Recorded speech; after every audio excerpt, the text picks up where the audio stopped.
Or do I have to sign up? Maybe.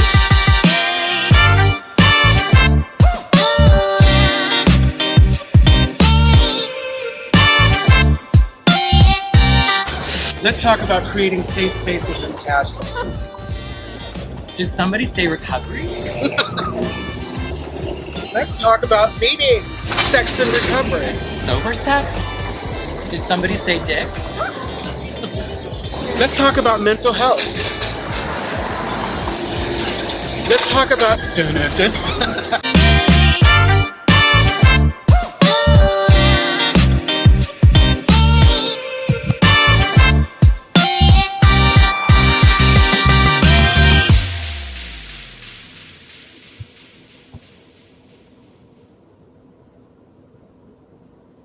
Welcome. You are at the CCC. Where there are no outside issues with Bonnie Violet. And Lulu. Each week, we will provide and create a brave space where we engage in conversation around conversation or topics of recovery. Absolutely. And our intention is to inspire better spaces for more people in recovery. By tackling topics used to separate us. And so before we get started, please make sure you like, share it now. Comment, do whatever. Just share it. Hey. How are you doing, huh? I'm here. I'm good. I know. How was your week? My week it's been good. It's been full, really full. Yep. Absolutely. Week's been pretty good. Today, it's like I started, like I have my breakfast group that I hang out with or whatever. They went in and I had these granola crunch, French toast. It was amazing. That sounds yummy. And then wandered over to find like a bookshelf, like I was telling you, right. And nothing. Like these are first world problems. So totally, like, I'm feeling good. It's good. Yeah, so good. And it's always awkward, Bob. Like we always like talk as if you're not there. So exactly. So if you're feeling awkward, it's just part of the. It's terrible when you're sitting in between us because we normally put the guests in between us and then we're like talking through them all. Right. How are you doing, Bob? I'm doing good. It's so good to see you two. Yeah, and you're making me hungry. Thank you. Right on. I'm really hungry. Bob, since we're so unprofessional, I'm going to give you like this amazing introduction. Do you want to tell the people about yourself? Sure. So my name is Bob Kiser. I live in Chicago, Illinois. I am an executive coach, a mediator, author, speaker, and a member of the recovery community. So all of those. Wonderful. Awesome. And today's topic is forgiveness. And you know a lot about forgiveness. I know. Do you have any thoughts about forgiveness? I have a lot of thoughts about forgiveness. I actually think that a lot of the world's problems could be solved if we could get this whole forgiveness thing right. And that people would find a lot of peace and joy in their lives that it already exists, but because of our turmoil, we can't access it. So, yeah. Indeed. Yeah, you have a radio show where you've talked about forgiveness for a few weeks now, yes? Yeah, so I have a radio show called Perfect Detours in Chicago. It's on WGHC 98.3 FM Chicago. And so we did a forgiveness series. Actually, Bonnie was on the series, and we looked at it from many different viewpoints, from different religious viewpoints. Because in my own life, I was like, I think this forgiveness thing is something I really need to dive into. So I have a platform to dive into it and get people's opinions. So that's what we did. Yeah, it was quite enlightening. Have you noticed any like trends or common stories around forgiveness?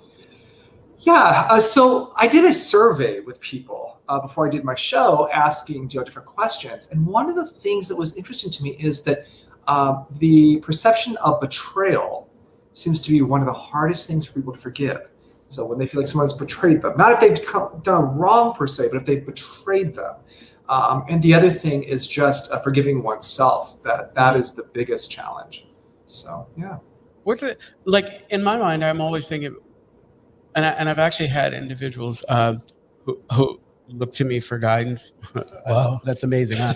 Ask, how do you begin that process? I know it's important, but it's like if you are in a place where you don't know how to begin, where do you start? What do you do? Yeah, what a great question. So I think the first step is I view forgiveness in two different buckets. There's the story that we have that is usually the hardest to forgive or to forget or to reframe. And then there's the truth of the situation. So the first thing is to dive into the story and get it all out, because if we can't get it all out, we keep going over it, But if we can get that story out, and then the next step would be then to look at the facts. What are the facts? Not the perception, not the judgment of the story, or even just the story itself, but what are the facts? What do you know? And I'm mediating a lot of times between conflict. We go to the facts. People are like, well, she meant this. Well, how do you know she meant that? So let's get to the facts of the thing. So, and then I think there lies some of the ability to maybe reframe the story. Yeah, it seems as though if you really, and this is hoping that you're really trying to work on the forgiveness.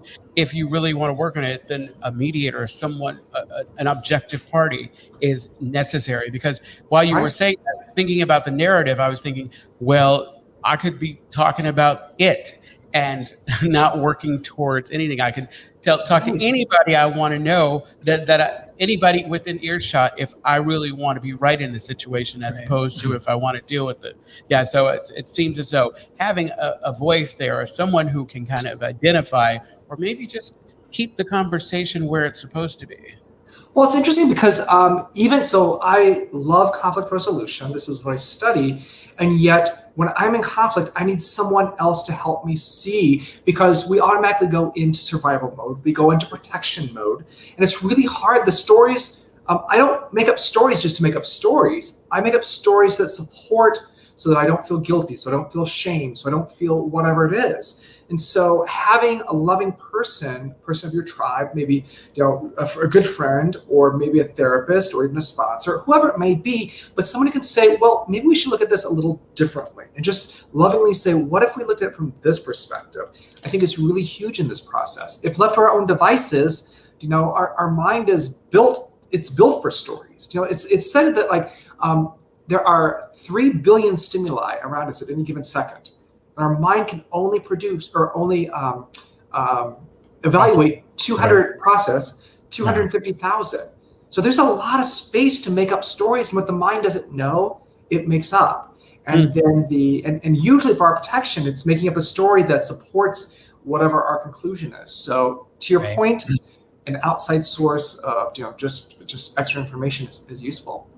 Yeah, and I think it also takes, in order to get to forgiveness, I think it has to get to the point where those stories are hurting us, like we're in some sort of pain, or there's some sort of block or whatever, to where we can't really progress, in which we kind of, need forgiveness in order to kind of move on, I guess. Yeah, when the pain gets greater. Yeah, it's unfortunate that sometimes we have to be in that much pain in order for us to take action. While you were talking, I just had a revelation, because it's for the last month or so, last couple months, I've been dealing with a situation that I need to work on, but I've been challenged because I've been telling myself that I can't sit down with this individual until I'm able to have some space and not feel so much passion that I won't be able to hear what the other person has to say. But I think it may very well be that I have to sit down with someone that I trust, like you said, someone in my tribe, with that person, both of us agreeing, of course, and have a conversation, because I don't see that passion, and we'll call it passion because I don't want to say that, I don't see it going away. I see me still digging my heels in and wanting to be right, and nothing's going to come from that, because I'm almost certain that the person on the other end, I think that we're like matching ends of a coin. Yeah, I think you have to be at a state of you have to do your work around it, because in some forgiveness stories, you actually don't get to go talk to the other person. The other person is not available. Maybe they've deceased, or they're on. So you don't get to hear their story and why they reacted or did the things they did. And so I think regardless of whether we're going to have that conversation with another person or not, there's some internal, I think it goes a little smoother when we can kind of do our part first. But it does, I don't know, sometimes it feels like you need more information in order to move forward in forgiveness. Yeah, and it's interesting. I think you bring up a really good point, Bonnie, is another person, is that person vital to forgiveness? Do you have to talk to the person? And again, I think forgiveness is forgiveness of the story that I have. So it doesn't mean that. So for me, when I'm not in forgiveness, it's very black and white. Either the person is a villain or maybe they're a hero, but there's no middle ground. I think with forgiveness, there's the action that happened, but then there is the balance of which I believe people are doing the best they can in every given situation. Like they're with the tools they have and the theory they're in, etc. Could they have done better? Maybe, but in that moment, with the tools that they have, they're making the best decisions they can. So, yeah, I don't know where I was going with that, but.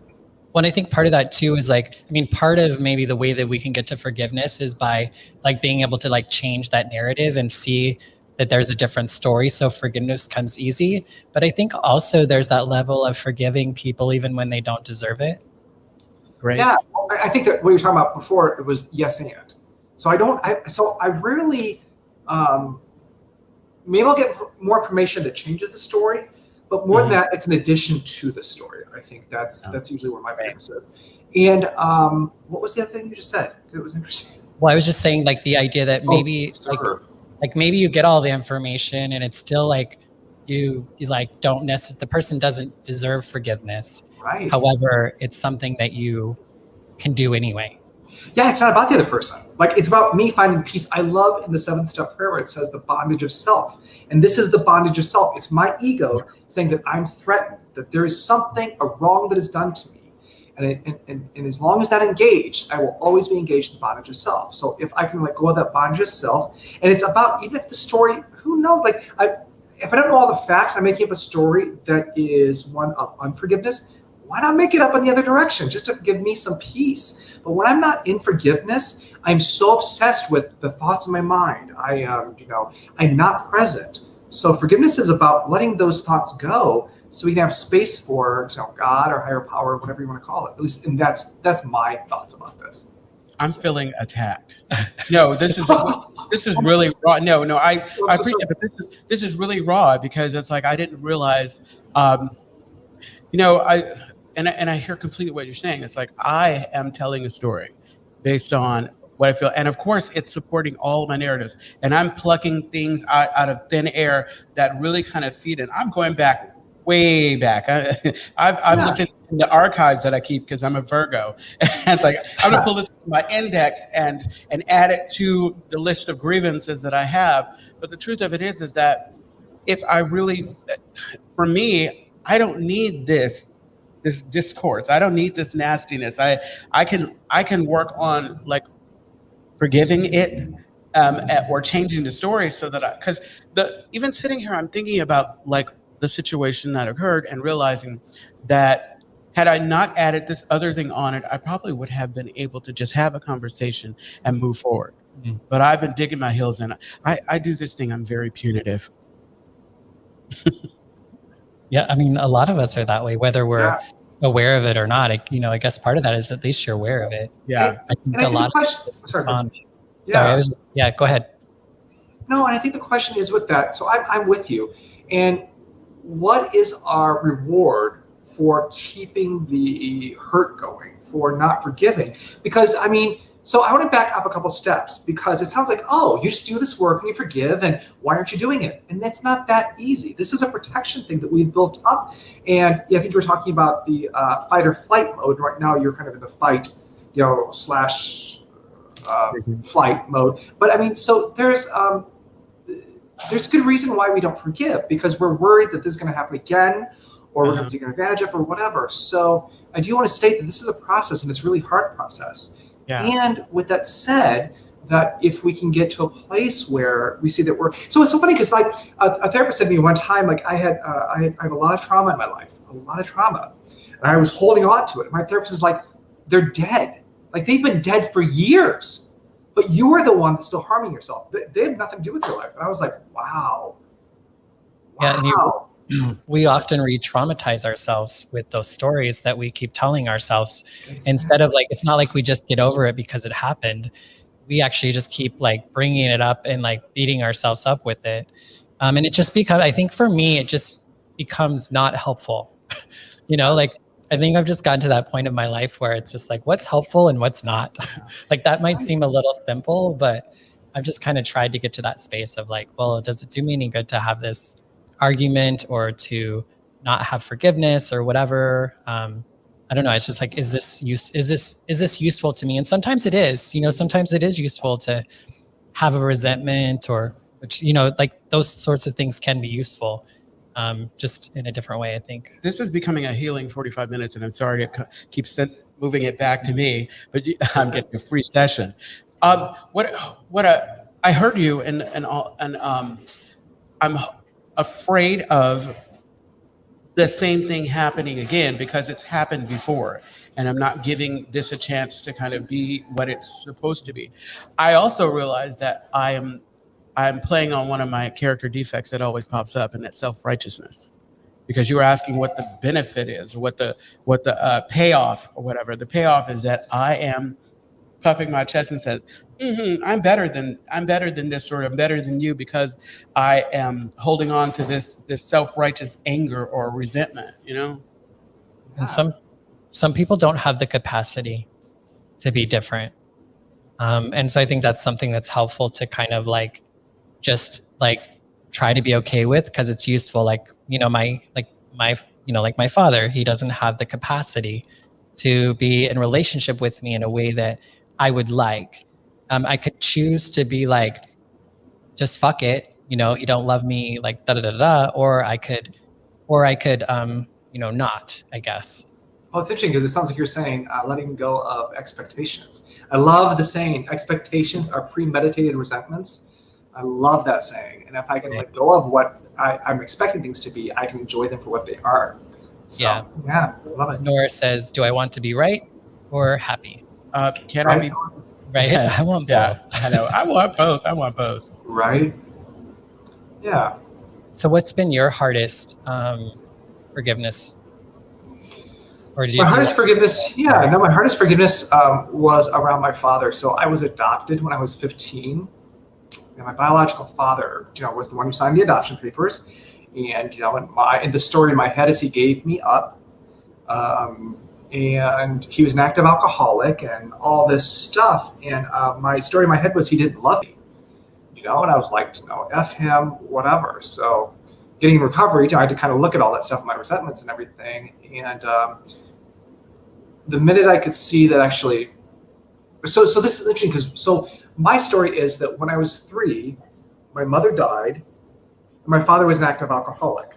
So first of all, I didn't even dawn on me that my father was going through grief, trying to raise a 3-year-old child, and was an active alcoholic. Like, hello. And then I thought, as I was doing my step work, it dawned on me that I had a cat, and my addiction, it barely made it out alive, barely. So I probably would have, there's no way a child would have lived in my character, my active addiction. So this man, even though he was in his disease, still took care of me, so got me to, the place where I could be adopted. And it probably was not the easiest day of his life to have his son, taken from him, and he signed over the papers. That shifted my view about my father. I suddenly could see me and see my father as kind of the same. And there's just so many things after I did that popped out, new evidence that came to light about how much he loved me and how much he did for me. And I think forgiveness allowed me to put on some new glasses so that I could see things. It's like those glasses, when you have like blue lenses on, and so anything blue you can't see. So all of a sudden I put on different lenses, and all of a sudden stuff started popping out, like letter that he wrote me, which I would never read before, or there's just tons of things which I won't go into all the stuff. But that's why I'm so passionate about forgiveness, is that it allows us to see a different part of the story and actually usually lift us up. So I was going to say that it's kind of too soon to talk about a blue lens. Foyle's watching. We had an episode where it looked blue. Oh yeah, totally. It was unforgiving, especially during right. Well, and I think it sounds like there's a lot of forgiveness that maybe happens in the head and maybe the heart, but I think there's also like some actions, what actions can we take? Which I guess sometimes could take place in the head or the heart. Yeah.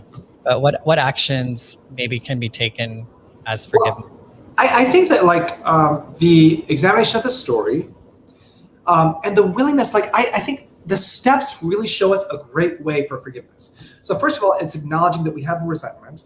It's that admission, and that I'm in pain, that my life is unmanageable because of I'm not forgiving. Not because the other person is something to me, but because I'm not forgiving. And then I become open to a new way of thinking about it. So I can't think of it on my own. I mean, because we're wired, so I don't need to beat myself up, but it's that openness of a new way of thought. And then like that third step of, turning my will and life over. Well, I'm turning my will and life over to something else. Like I'm like, okay, so I'll go to a therapist. I'll trust my sponsor. I'm going to start doing the steps towards forgiveness, which, I think the fourth step is a great way for forgiveness. I think it's an amazing thing where we get to flip that story. We get to say what we're resentful at. We get to write the whole thing down, get ugly, and then we flip it. And I love that part about what was threatened. What part of our security is threatened, and then what is our part in it? And all of a sudden, we start having more well-rounded story. And then again, after that, I love when I'm with my sponsor, I will do all my step work. I'll be like, I don't have any relief. I want relief. My sponsor's like, this is where you just have to trust. You just have to, you have to hold the energy. It just kind of, it's like a caterpillar in the cocoon. You have to wait for it to mature or for it to change. So that's what I've noticed when I'm helping anybody with forgiveness. Those are kind of the steps. I think the action of working the steps is, we always talk about this idea of acting ourselves into right thinking, but the action of taking the faith that we have in the process when we make a decision to work the steps. I was asking earlier, like, how do you begin? It's like, and for those of us who have gone the route of recovery, we have this amazing kind of guidebook. We have this amazing guidebook to get us started. But for an individual who maybe doesn't have that, because I'm always fascinated. And I think like, I'm so lucky because I remember before I came into recovery, I was always I always wanted somebody else to think for me. I'm like, come on, I want you to do this for me, so I don't have to go through these things. Right, I agree. I think the other part of this whole thing for me, though, is that my sponsor said when I came in the program that the spiritual awakening was a change of thought. And that's what this is. We are asking our higher power to change our thoughts, that we're willing, that maybe, possibly, I'm wrong in how I'm looking at this. Or there's an error. I don't want to say wrong. There's an error in the way I'm looking at this. This is not providing me peace. So thus, I'm willing for that to be corrected. And that's the steps. So I like that you self-corrected, because I almost feel like for me, I have been working at changing language, changing the language that I describe things, just because the language sometimes you use can keep you stuck in stuff. Yeah. I feel like that's my active role in like forgiveness right now for myself, is that ability to not so for me, I had things happen to me, and then I took responsibility for those things happening to me. So I took the onus of my own victim, I caused this thing to happen to me, or I wasn't in a position to recover correctly or accurately, or my response is, whatever I can kind of go into. But for the most part, I'd usually beat up myself. You're too old for this, or whatever, those sorts of things. And for me now, I just have to have compassion toward myself when I start to have those thoughts and feelings, and just be no, this is, I can just not shit on past and what happened, and also not just not be unkind to me about it. Self-forgiveness. Yeah. Nora said opening with action opens it up for God. Mm-hmm. I love that. Nora, you're a poet, and we didn't even know it. Didn't even know it. And thanks for joining us, Doug. I know. Well. It's interesting too. You mentioned the thing about acting ourselves into right thinking, and that's an interesting saying to me. And I think I just want to put out there that many times in my life, I've tried to pretend things weren't as they are. And so I think that acceptance of where we're at, and I think that's a huge part of forgiveness, that acting as if there's not a hurt, that because we're supposed to forgive. I forgive you. But if you haven't forgiven, it doesn't serve. In fact, it actually might hurt because it just locks in the feeling. I don't know for sure. Right. But I think that the only way I move forward, because I had good Bobby and bad Bobby, and good Bobby, I love everybody. I've forgiven, but then I had all this turmoil under me. You know what I mean? So just want to make sure that we talk about that. Go ahead. Yeah, well, I think in that case, the acting as if isn't acting as if it didn't happen, but it's acting as if I'm living in the forgiveness, or having, that I'm having healed. faith or that exactly. if I do this, if I take steps, it's going to get better. So it is. I agree. So what I'm hearing, it is acceptable or okay to give yourself time.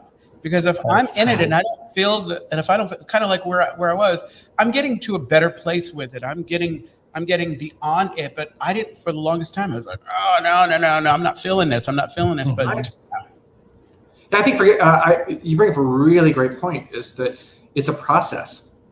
And as much as we would love to control our emotions and all this stuff, at least in my experience, I've not been able to do it. I usually wake up one day, I'm like, oh, I didn't wish that person was dead. Huh, something has changed or something. Yeah. So it shifts, or I see the person, all of a sudden, I'm happy to see them. I'm like, oh, wow. So. Yeah, I think another tool that can be helpful around forgiveness is distance, which might be time as well. But I think just having distance between things kind of can dilute the experience with just other things, so that you're just not stuck in that like experience, that there's actually more going on. So it's a little bit easier to kind of, I don't know, just that sort of distance can. It adds more stimuli to the experience of life. So dilutes it a little. I also feel like what I talk a lot of times with my sponsees is like, when you have a situation going with an individual, I always ask them, how important to you is this relationship? Is this a relationship that you want to see move forward or whatever? And then that in my mind makes a difference. Just like, again, what I'm talking, the situation I'm talking about, this is an important relationship. It's of value to me, but right now my feelings are hurt, and I want to move away from this feeling of like, discomfort, discontent. Discontent. Yeah. The one recovery thing that works so well, I don't know why it does, but bless them, change me, which I thought was so stupid when I walked in the doors. 2 weeks of doing that, and that for some reason a shift almost always occurs in me. I mean, a lot of the times I think it does come into the place of we're not allowing people to like be people. They're like some sort of role in our lives. They were like our husband or our father or our child or like our boss or like whatever. Like, so then there are these roles. They're not actually like people who happen to parent you. And they're supposed to do things. They didn't do it. We had an expectation of them to be whatever. Yeah, I agree. You brought up the topic of self-forgiveness, though. I think that is so interesting, especially as members of the recovery community. Mm-hmm. And I think that when I'm not in self-forgiveness, that it's much easier for me to find fault with other people because I don't want to look at myself. So, what are your thoughts? Can you forgive others if you haven't forgiven yourself? Like, can you transmit something you haven't got? Don't we kind of always do that? Like how they say it's like, would you treat your if we treated ourselves the way we treat others sometimes, that would be a beautiful thing. So it's almost as if even if it's half-assed, we kind of forgive other people before we forgive ourselves. Sometimes about the same things, the same pieces. Yeah. That's a great question, Bonnie. I feel that it was harder for me to forgive myself for some things, but I could practice self-forgiveness by forgiving other people, and not people that were close to me. You know what I mean? But I think that I could practice with people outside of me, and then I could kind of get. I was starting to do esteemable action or acts or esteemable thinking. if you want to say it that way. But to your point, I'm not sure. Do we really forgive other people until we've forgiven ourselves? That's a really good question. Well, I think, I think I want to think about it a little bit more. But I do too. Thought was that in some situations, though, like sometimes I'm just not aware of something. And so like, I might even think I'm like, I've forgiven this thing, or I don't know, like sometimes there's more going on than what I can like really figure out. And so for me, I've found that when I can get to a space of forgiving myself or, being able to be at that space, then I can really see what the relationship has been with other people. And oftentimes there probably was a little bit more work for me to do in that forgiveness scenario. I agree. It was interesting because I was at a recovery conference one time, and the speaker, the theme was "Give me a minute." So everyone's like, so this thing happened, and work your step work, and you shouldn't have resentments. And she's like, "Give me a minute. Give me a minute to process. Give me a minute to, and I think that's really powerful." Nora. Sorry, Nora says my sponsor used to say, "Look at the mirror." Michael Jackson did too, didn't he? I know. It's like, Song about with that. the man in the mirror. Hey, so Bob, in your experience with forgiveness, the more is it true to the idea that the more you practice forgiveness, the easier it is to forgive? I would say so, probably. I don't know for sure. I think, Or- though, when you practice forgiveness, I call it sandpaper. When you have those resentments, they just become unbearable, I think. You're like, I just don't, I've been happy for all this time, and then all of a sudden I have these resentments. And I'm actually living with one right now. So, this is what I do. But yet I definitely get resentments. And I'm like, I don't like feeling this way. Like, I don't like being obsessed. I don't like having fights with people in my apartment when they're not there. We're waking up having a fight with someone in my head. I'm like, ugh. So I think that it does get a little easier, and I think you get when you because I lived with resentments my entire life. Like, that was my norm. That's what powered me. So after you kind of tap into a new energy source, which is higher power or peace or whatever it is, when you go back to resentments powering yourself, it's kind of irritating. So yeah, well, I think that the way that it might become easier is like in time you develop the faith that you're in the process of forgiveness. So I think that then allows you to move a little bit smoother, or at least have some sort of knowing or feeling that forgiveness is just around the corner because it's worked that way before. And I have permission to be where I'm at. So great. So I know that for next, it's interesting because I was some forgiveness work around some trauma that happened to me. And it was about a story, literally a story, and I was at peace with it. It had to do with some sexual trauma, that a new piece came in about a trusted adult who knew and didn't know anything about it. So I had one day where I was like livid, and I was like, okay, now I'm ready to jump on the horse. I'm ready to, get through some forgiveness things. I don't want to feel it, but I think Bonnie, I think I would agree with you that you just have a faith that it will happen compared to before. I don't know if I'd ever feel better. So. Yeah. And James says, all caps, strong emotions are like unlocked doors. Anything can come through them. Ooh, it's like when you play with a Ouija board. You be careful about those other spirits that come through. Wow, this is weird. A nice little jump. I know, James. I'm so glad you're here. Yeah. It's like yeah, we at exorcism or demons, we're like, okay, where do we go from there? I know. It's like I'm the comedy stylings of Lewis. I love it. It's so good. No, I tell you where I go from here. It's like the thing that I'm thinking about doing after this is actually sending a text to this individual and asking them for if they would be interested in having a sit down conversation with someone in between so that we can talk about what's going on.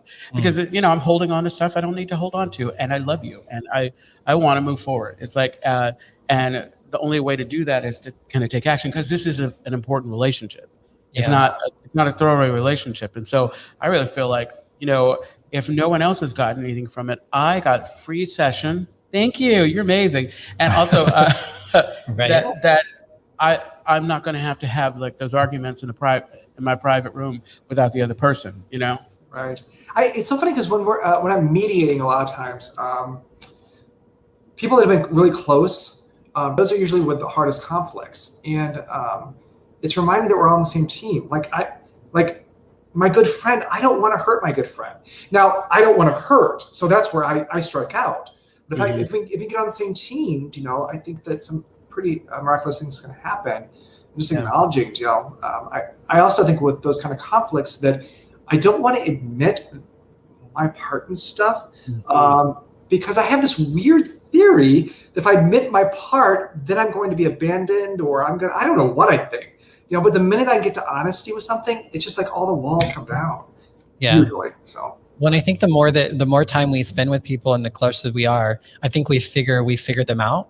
And so I think we don't communicate as much because we think we already know why they're doing the thing that they're doing that's harmful or problematic. And so I think we really have to let go of that idea that we know what's going on, that we know the full story, that there might be something else, at play here. Yeah, I agree. Yeah, forgiveness. Big topic. It's interesting too that I think that so I used to be an actor, And especially with like mediation and conflict, and that is an actor, you can only play one intention. So let's say, my line is get out of here. So I can say with the intention of kidding, get out of here. Or I can be to threat, get out. But I can't do both at the same time. So when we're in conflict, either we can be listening to someone, or we can kind of be waiting to say what we want to say, or in forgiveness work, either we want to hold this, the villain story, or our intention can be, I really want to heal this. But it's really hard to do both at the same time. So I think setting an intention and saying out loud that the reason I'm here, like Crucial Conversations, which is an amazing program, they say set your intention. So what I want to have happen is I want to have an honest conversation that I hear where you're hurt and you can hear me. What I don't want to have happen is I don't want to shut down. I don't want to try to prove my points. So then it kind of sets the intention. And the reason is because I love you, or whatever the feeling may be. And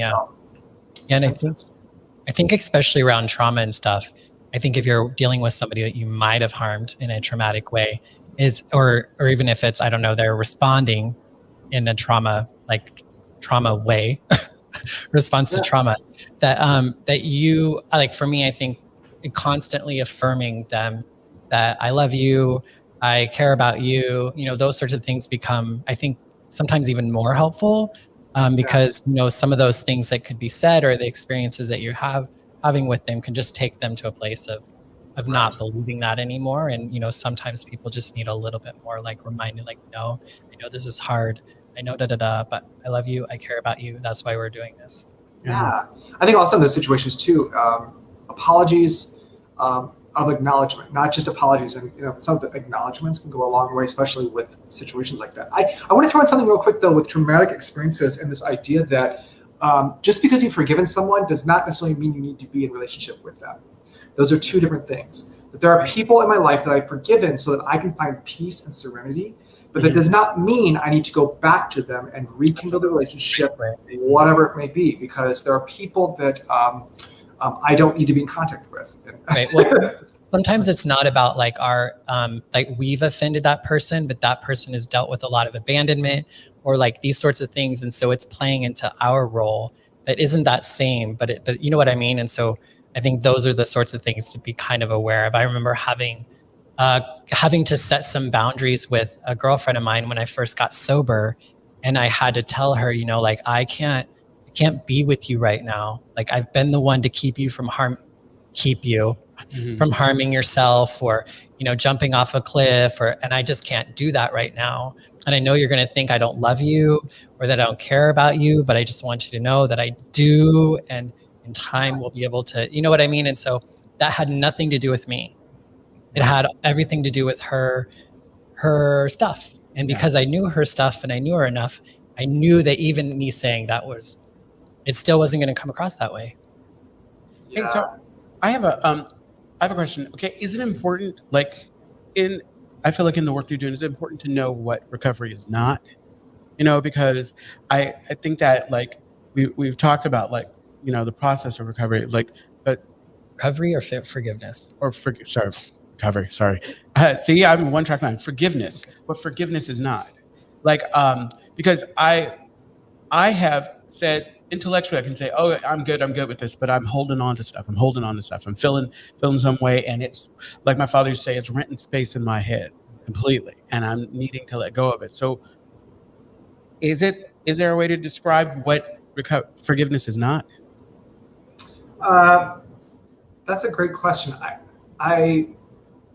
To me, and I guess we all have different experiences, that is exactly what you just said. When I am obsessive compulsive about something, or rationalizing something in my head, or having those fights in my head, that's what forgiveness is not. When I see the person and I automatically become a different person, like either I'm turning away from them, or I don't want to talk to them, or I'm putting on like this fake whatever. It's all of those things, which I think, again, points to the opposite of authenticity and connection to our higher power with that peace and serenity. So I think that the opposite is the turmoil, or the I guess that's all the other stuff I've said. I don't really have that's a really good question. I need to think about that more. Well, isn't one of the definitions of forgiveness having to do with like the past? What is it like? Not you know this, don't you, Bob? Like, It's a test. it's some right, yeah. Something about the fact of like not like a different past or a different. Oprah said it. I know she did. And the four agreements, I believe it was said that like, and the one that I hold on to is like, forgiveness for me is knowing that the choices that I made in the past were the best possible choices I could have made for that situation. And knowing that, then I can forgive myself for making that choice, but I just get to make a different choice, when approached with it, again. I think it's interesting because some of my forgiveness work has been around some trauma that I had from a trusted adult, sexual trauma. And looking at it, I took it from his point of view and kind of what might have been happening with him. And I kind of think back about, he did not seem to be in his authentic self when that happened. He seemed to be in turmoil. He seemed to be like in all this stuff. I'm like, oh, wow. So to your point, because people are like, well, that can't be the best choice he could make. But maybe it was covering up for something, even deeper wounds than, I would ever know this person had. And point is, we never know anybody's story or the safety mechanisms they've created to take care of those things. So, again, we don't have to. I think that it all comes down to this: is that right now, in this moment, I am okay. And I had a therapist. I was so angry because one time I was going through something, and she's like, "But you're okay." I'm like, I'm paying you all this money to just tell me I'm okay. But all these years, I'm like, I think forgiveness is realizing you're okay. And no matter what anybody has done to you, you're okay. And that, go ahead. No, go ahead. Sorry. No, that was it. So I found it. I was like, I knew Oprah said something, but it says forgiveness is giving up the hope that the past could have been any different. That's beautiful, and that's a really nice way to kind of for us to say goodbye. To say goodbye. Yeah, it's like this is a great opportunity for you now. It's like if there's any like your radio show, you mentioned that, or any links or whatever that our listeners are our valued readers. If you have any that you want to share, yes, to find you. Oh, to find me? Sure. So my website is bobkisercoaching.com, right there. Thank you, Brandon. And my Instagram and Twitter is at Bob Kiser Coach. So you can find me there. Also, if you're in Chicago, you can listen to WGHC 98.3 FM Chicago. I have my show at noon on Saturdays. We also broadcast on our website, which is wghcradio.org. But just go to my Facebook page, and you'll find the information there. So I'm a lot of places, and I love when people contact me with thoughts about this stuff, because I'm continually evolving my thought process with this. So yeah, I like that. What about you, Bonnie? Yeah, thanks so much for being here with us today, Bob. Oh. For me, I mean, you can find me at anywhere a queer chaplain. So just search a queer chaplain or Bonnie Violet, and you'll find me on everything, except for there's one social thing I'm not on Snapchat, but Christian Mingle. I'm not there either. I'm on Scruff. Exactly. You can find me at Instagram, LouisLou86. I'm there smiling all pretty. I'll answer DMs now. Hey. So it's like, we just want to remind you that the Castro Country Club is a sober gathering place for all people and a home for the queer recovery community located in the heart of the Castro district of San Francisco.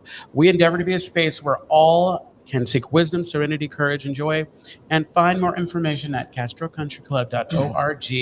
Yeah, and this is our 15th episode, which means next week will be our 16th episode, which will be the end of season 1. Yes, we made it. Wow. Oh, yes, 16 weeks, 4 months. Can you believe it?